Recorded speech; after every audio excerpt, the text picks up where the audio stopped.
Hey friends, in our podcast today, we're talking about some really exciting things. First of all, these guys are coming to Indiana. Who would have thought it? Of course, it's not completely done yet, but we're going to talk about, is that a good thing? Is that a bad thing? Secondly, we're actually in what was previously called Pride Month, but it's kind of quiet around here as it relates to that type of pride. In fact, a lot of states are doing just the opposite, including Indiana. They're declaring that the month of June is Nuclear Family Month. And what a great thing, because when you look at the data, families, healthy families are what make a nation thrive. I think it's great common sense that we're declaring this month of June a month to celebrate healthy marriage between a man and a woman and the children that they produce. I think that's somewhere in the Bible, so that's a good thing. We're also going to talk about election stealing and the debacle that's happening out in California right now, and a host of other issues that we'll touch on in our podcast today. You're going to not want to miss it.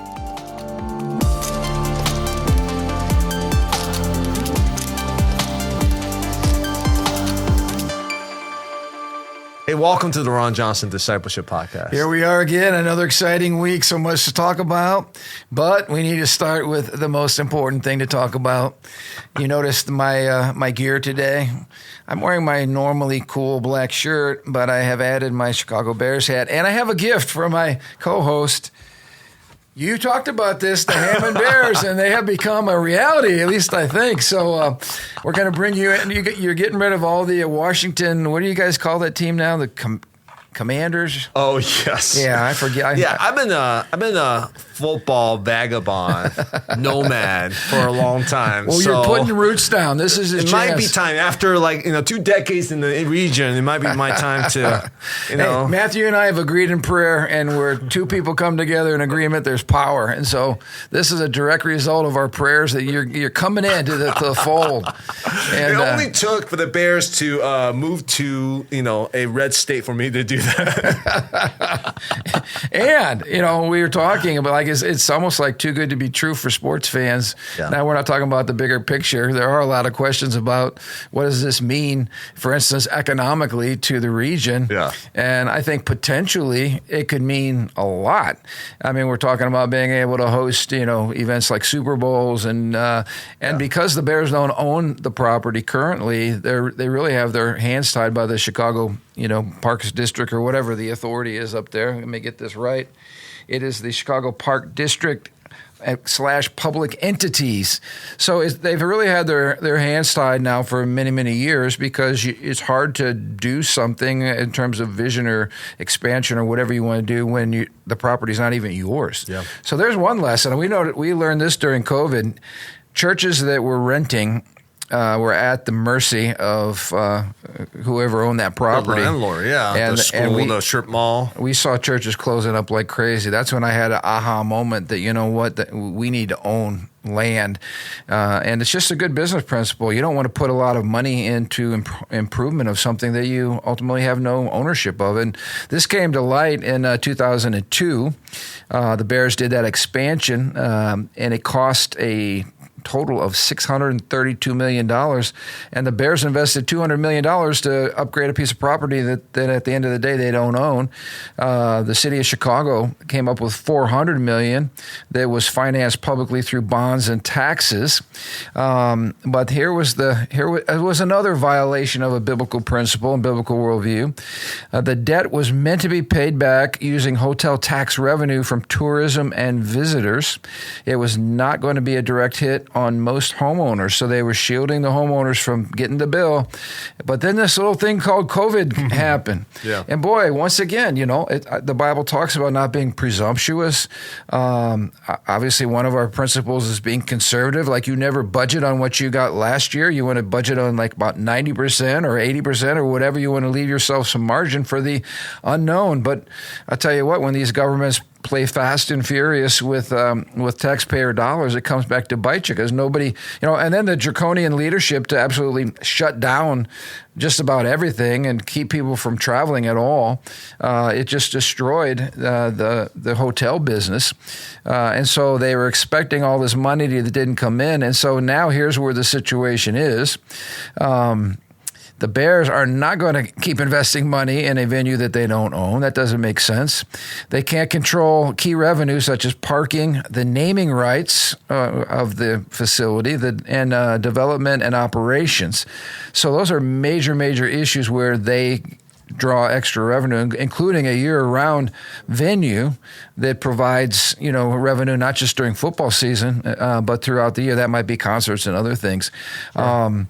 So the bottom line is the Bears are looking for a place that they can own. Now, I did a little chat GPT to get some questions. I said, are the Bears officially moving to Indiana, or is it not final yet? And basically what they said was it wasn't final yet because no exact stadium site has been finalized in Hammond. Financing and construction plans and timelines are still being worked out. And the officials in Chicago say basically it's not final until the shovels are in the ground, meaning they might be trying to come up with some last-minute deal.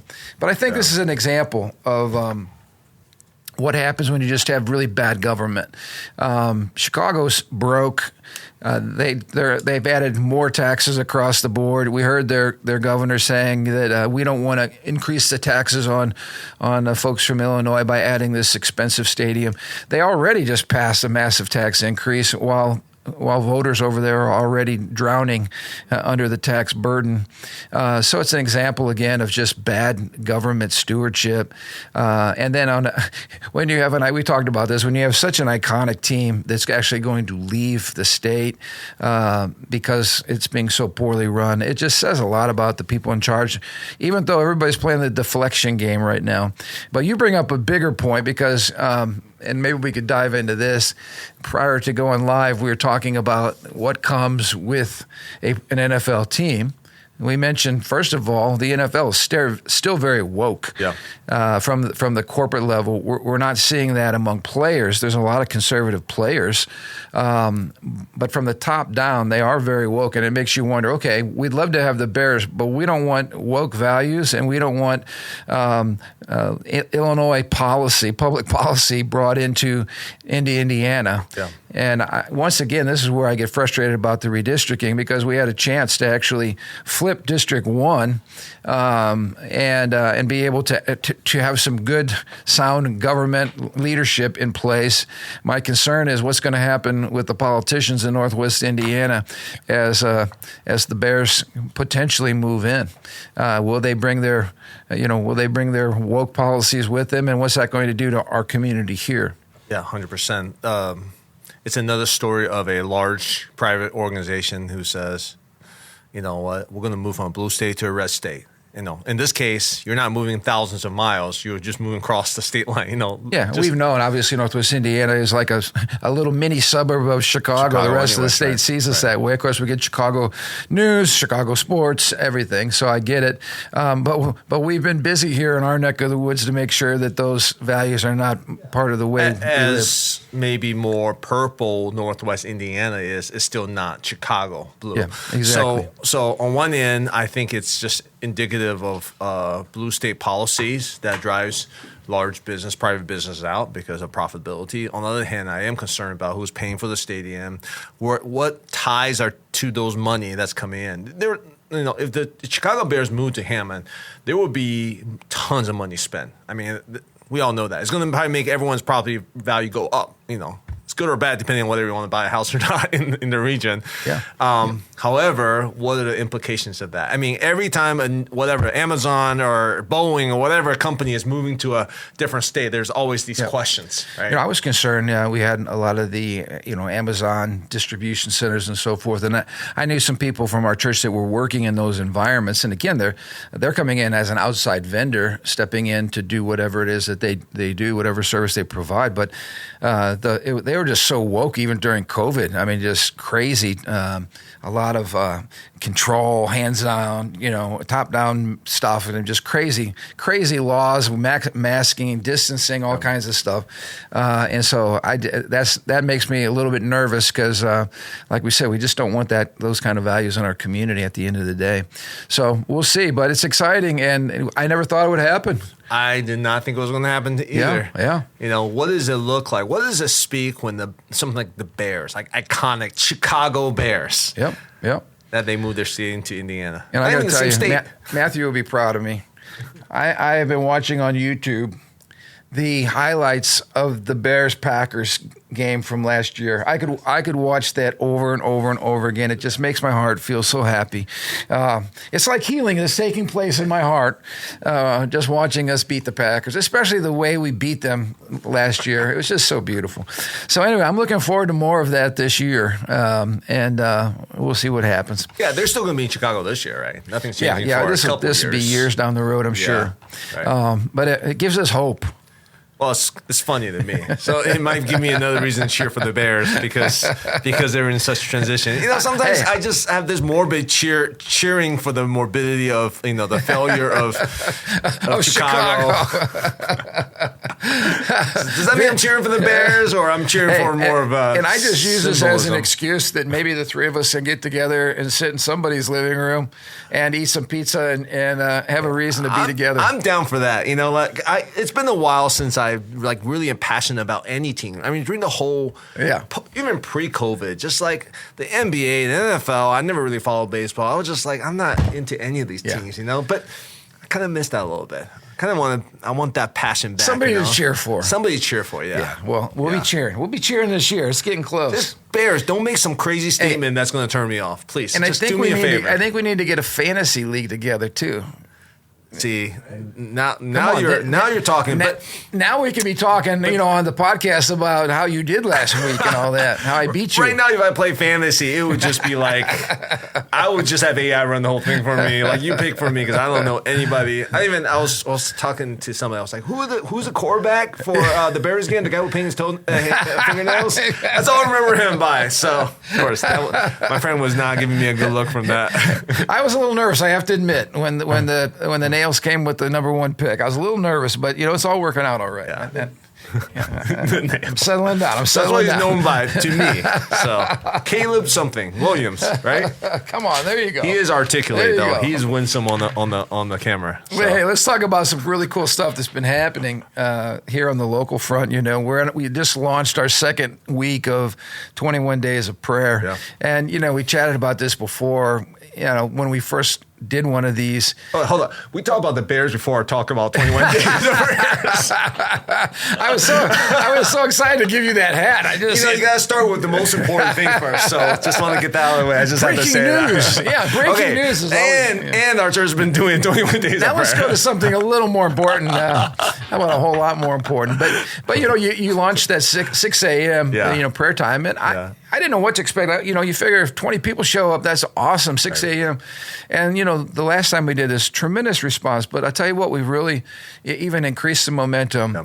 This Monday morning, we had 330 people out to join us in prayer at 6 a.m., which to me, when you're looking for signs of health, spiritual health in a church family, you're taking the pulse, you're listening to the heartbeat. This is a strong heartbeat when folks will come out and pray. And our focus has been this week on evangelism and letting the blessing of God not only land upon us, but flow through us. Yeah. And I think that's what we've been trying to establish in this Open Heaven series is, God, open heaven is just the smile of God, the favor of God, the blessing of God upon your life, the activity of the Holy Spirit present in your midst. These are things as believers we should expect and want and desire. And when we're not sensing that, it's a great time to repent and to return to the Lord, But the reason God blesses us is so that we can be a blessing to other people. And I think that's where the prosperity gospel got hijacked. It wasn't that anybody should have a problem believing that we should be blessed instead of cursed. Anybody would get that point.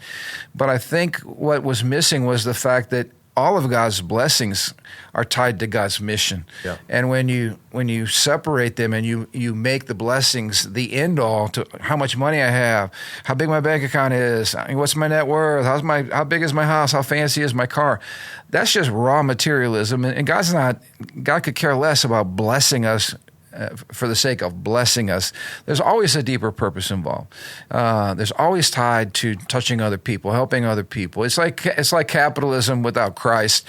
When all you care about is your money, you've perverted the true spirit of capitalism. It's designed to serve people, to bless people, and then I have more than enough coming to me that I can actually give to other people, and that's what we want. So, man, when we're calling out and praying and sowing the seed and believing that those angels are going up and down the ladder and bringing answers to our needs, it really those types of images, I think, inspire people to want to pray.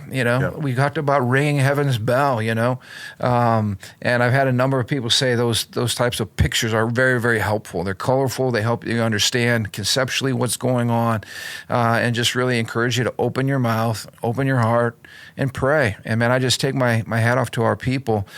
Great job, and it's exciting to see where this is going. And to our worship team. They're there. We start praying at 6. They're there before then, getting ready. Right. That's a big commitment on our worship team. And initially, if we just played music, I would have been happy. Like, hey, let's just get started. We just want to pray. But when you have the live worship team there and all the production team, it just adds so much to that experience, doesn't it? It's powerful. Absolutely. Yeah, their morning starts way early. It's not just rehearsal and get everything ready. But I think people excited. I think there's a good spirit. There's definitely an adjustment in terms of the hours, but like you said, I think there's a hunger for the real presence of God. Yeah. And I think that's symbolic of our age today. There's a real hunger for what is real. Absolutely. In the age where there's so many fake things, AI this, fake that, social media, fake relationships, that longing. I think that just makes the longing for a real relationship with God so much more. And I think we see that in people coming out for prayer. Amen. And then, when we say amen and send people off to their day, it's just exciting to me to see the buzz in the house, people talking, greeting one another, getting caught up. We're getting close to the summer months, school being out and all that, closely to heading off, getting a cup of coffee. I mean, people are all over the community connecting well after the prayer meeting's over. So really, really exciting. Well, I think school's already out. I think that's why it's a great thing for young people. That's right. What, last week was maybe the last week, depending on the school, but a lot of kids are out already. So, and that's the idea too. What a great way to get together, go out for a bite to eat, whatever. Saturday prayer was strong too. We had a really great attendance. The sanctuary was suited for color wars. I came in and I was like, oh, that's right. It's like strategically set up with barricades and the seating. I was like, okay, so that was like speed dodgeball or something like that. Yeah, that was funny. And I reminded Pastor Aaron, I'm like, you're throwing what in the sanctuary? Do you know how much that screen up there costs? LED screen. I assure you, Pastor, we will not have any casualties. And so anyway, he delivered. So as long as he keeps delivering, but we're going to have to do a lot of car washes if one of those balls hits that screen. But anyway. We're moving on past that. I also was excited this morning. Of course, we encouraged everybody who was at prayer to stick around and go out. And as we committed that building project to the Lord. Yeah, so that's a huge win for us. We got the contract signed with the bank. Yeah. Cash flows coming in.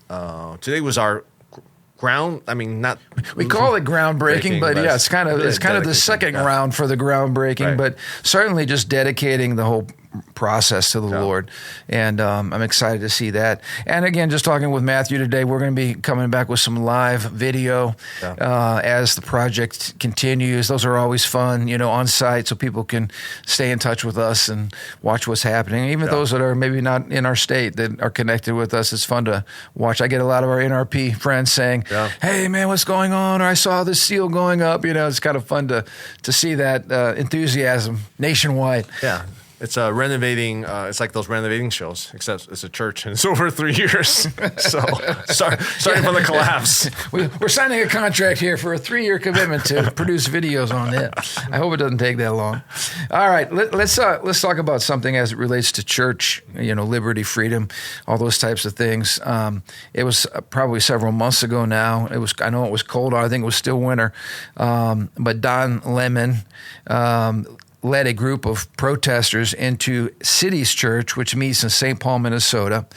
They completely disrupted the service that had begun.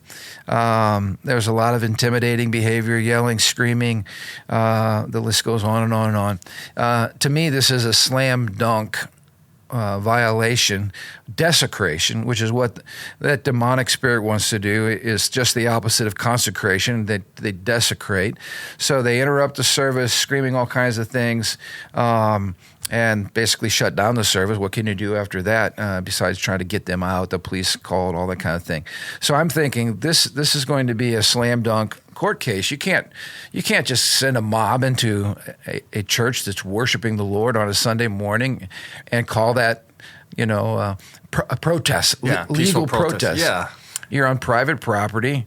Doing that inside of the church is not the same as doing it on a sidewalk or whatever, a park outside.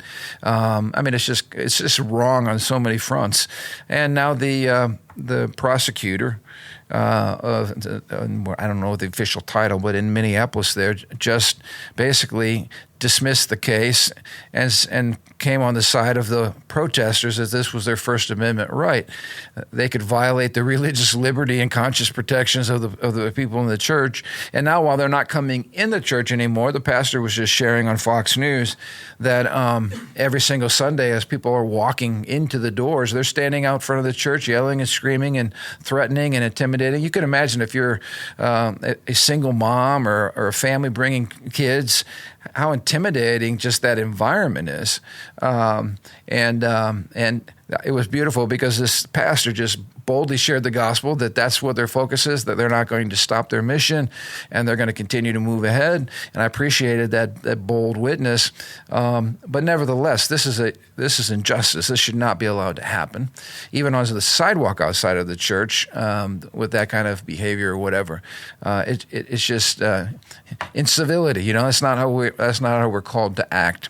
But it shows a complete disregard and hatred for Christianity and for God and for the sacredness of that worship space. So that's what we can expect more and more and more on the left. Yeah, I expect the state level to not prosecute because that's how the state is. I'm wondering, are there any federal prosecutions coming down? Because I thought they were. Yeah. So, well, it'll be interesting to figure out where that goes because it certainly impacts all churches. If one group of people can get away with that kind of horrific behavior, then other people will be more. Oh, imagine the chaos. Oh yeah. But then it's not even just church. I'll just go into your house and private property. Oh yeah, we saw that outside of some of our Supreme Court justices' homes, and they wouldn't shut that down.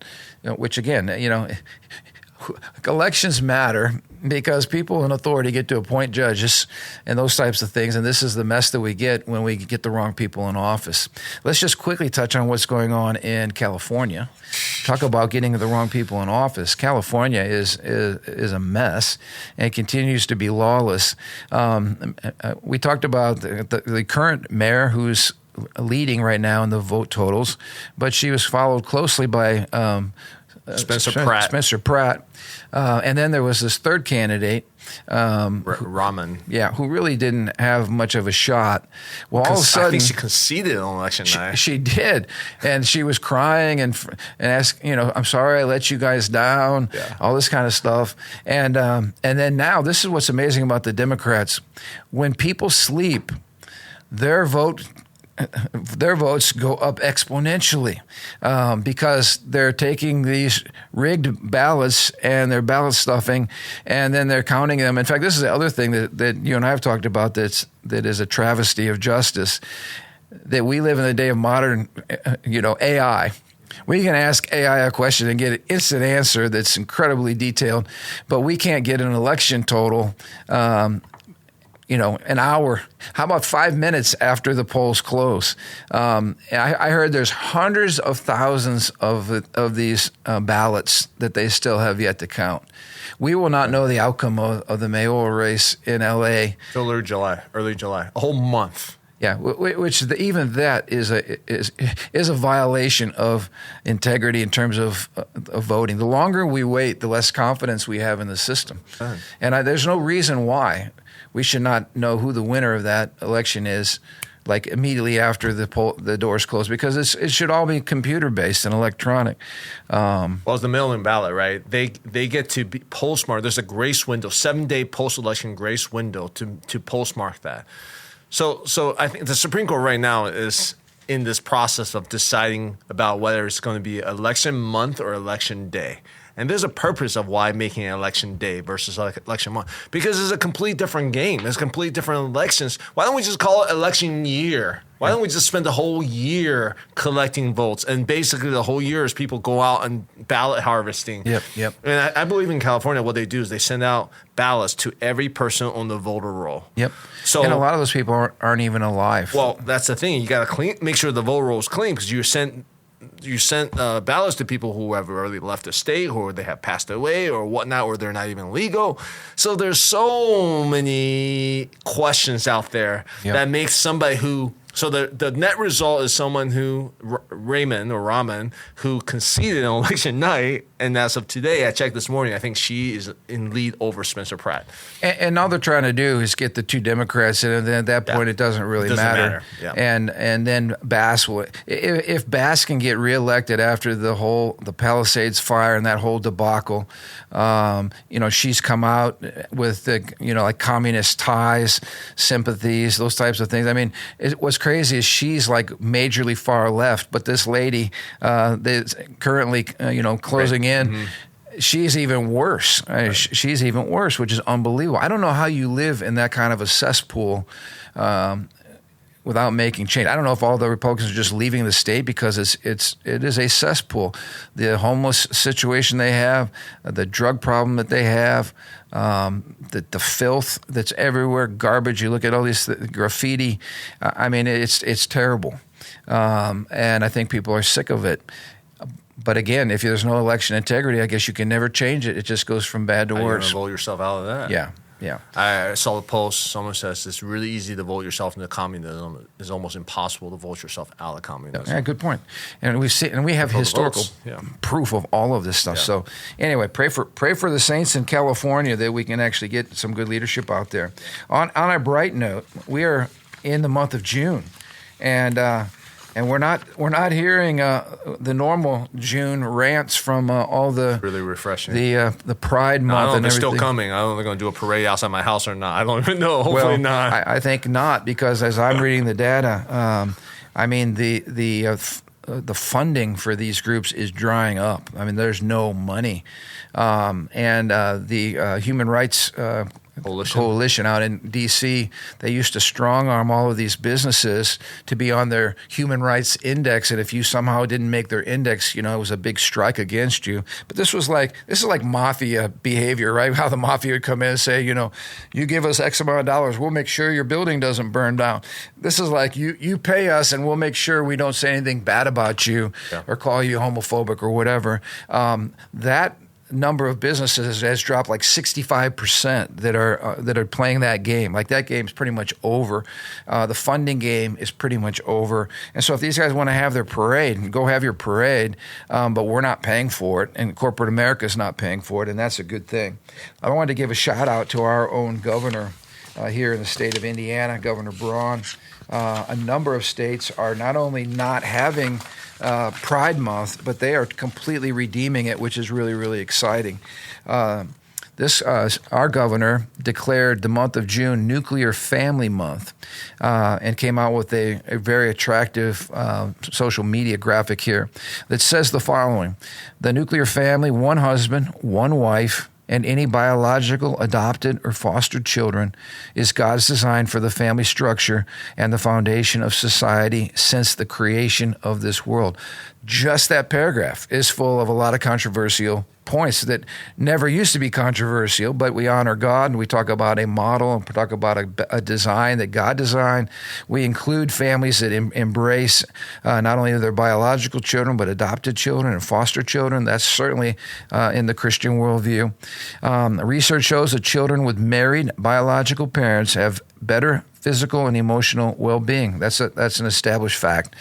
When families weaken, society pays the price through welfare dependency, school struggles, and social decline. So we see, again, the burden on society when we don't have strong families. Strong families build strong adults and stronger communities. Hoosier values celebrate the commitment mothers and fathers have made to each other and to their children. And they end with this: as we celebrate our 250th anniversary of the United States, we recognize that growing and strengthening families is critical to the next 250 years. Wow, what a strong, Christ-centered, Bible-centered, biblical worldview. Sociological centered, all of the above. But I mean, I don't know that a pastor in a local church could have written a better declaration. Yeah. So I'm a little surprised at Ron saying that. Yeah. Pleasantly surprised. Yeah, well, he's been with us. He's not maybe as out there and vocal as others, but quietly he's leading and he's doing the right thing, and I just really applaud him for that. Yeah.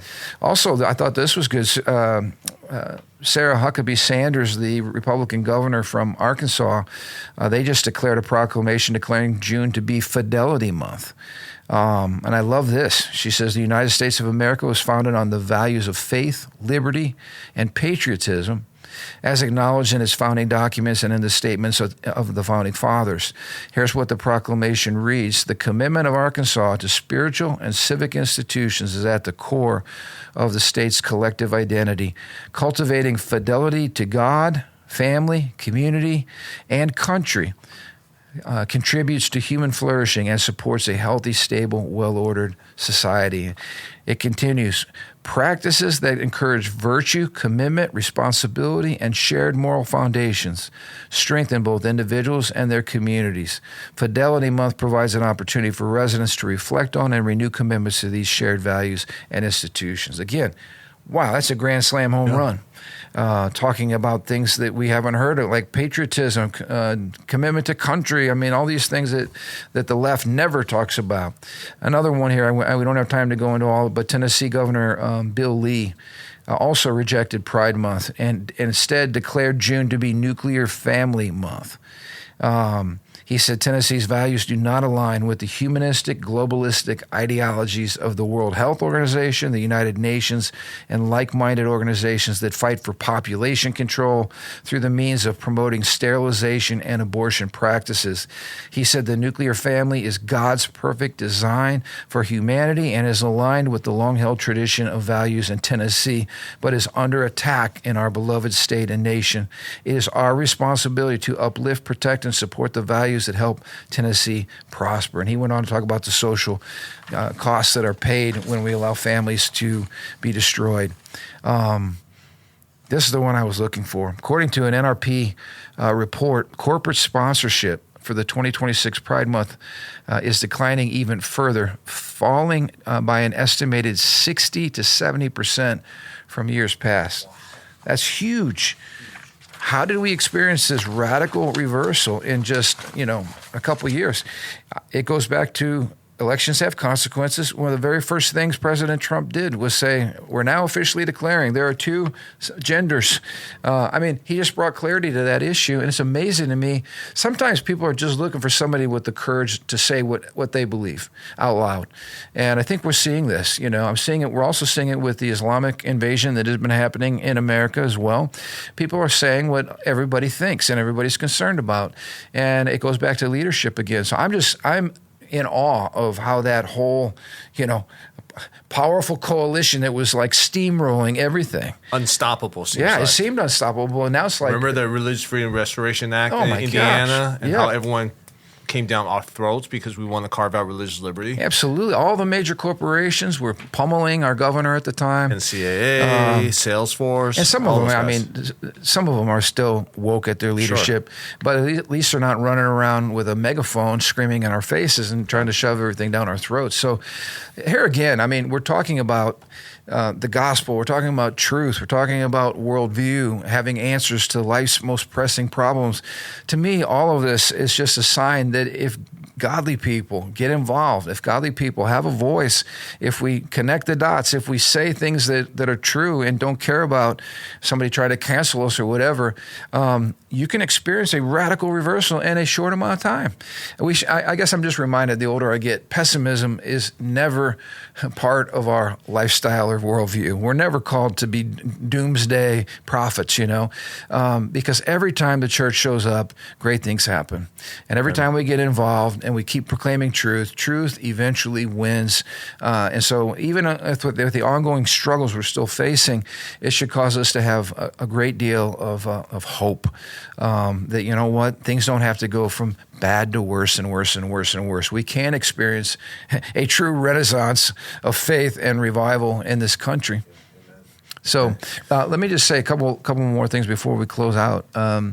Number one, starting Sunday morning, we begin Outpour, which is going to be really, really awesome. Ivan Tate will be in town. Of course, Ivan ministers to widows and orphans. They've established a crazy, awesome ministry that ministers to hundreds and hundreds of orphans.